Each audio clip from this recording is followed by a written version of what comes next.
Russell Bricht, l'homme derrière Silk Road, un des plus grands marchés de la drogue en ligne, était condamné à la prison à vie et il vient d'être gracié par Donald Trump après 11 ans passés derrière les barreaux. Thank you so much, President Trump, for giving me this amazing blessing.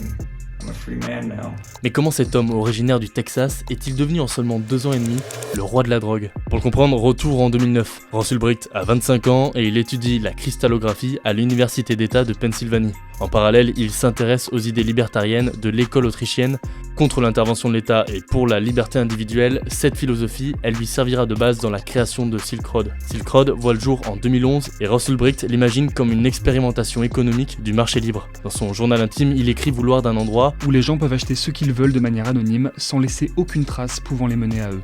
Et pour y parvenir, le site utilise le réseau Tor qui masque le trafic en ligne et les échanges s'opèrent en Bitcoin. Très vite, le site gagne en popularité, plus de 100 000 utilisateurs se mettent à acheter et revendre des kits de piratage, des faux papiers, des services de tueurs à gages et bien sûr de la drogue.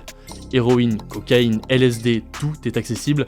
Le site est même surnommé l'eBay de la drogue au vu des quantités qui circulent. C'est 1 million de transactions de drogue, générant plus de 190 millions d'euros sur le site, jusqu'à sa fermeture en octobre 2013.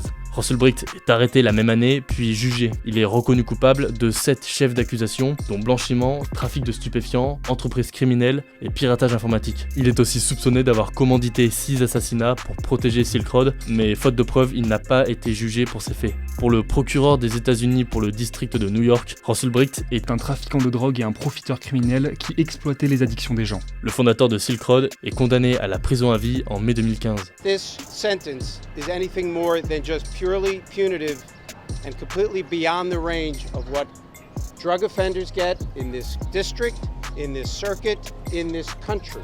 And that's unfair, unjust and unreasonable.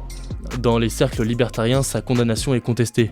Sur les réseaux, des pages de soutien voient le jour, une pétition pour sa libération cumule des centaines de milliers de signatures, et son nom devient même un argument de campagne pour Donald Trump auprès des libertariens. If you vote for me on day one, I will commute the sentence of Ross Ulbricht to a sentence of time served. Et quelques mois plus tard, Last night, Donald Trump granted me a full pardon. And this is an important moment for everybody, everywhere, who loves freedom and who cares about second chances. But there's a lot to talk about, and I look forward to re-engaging the free world.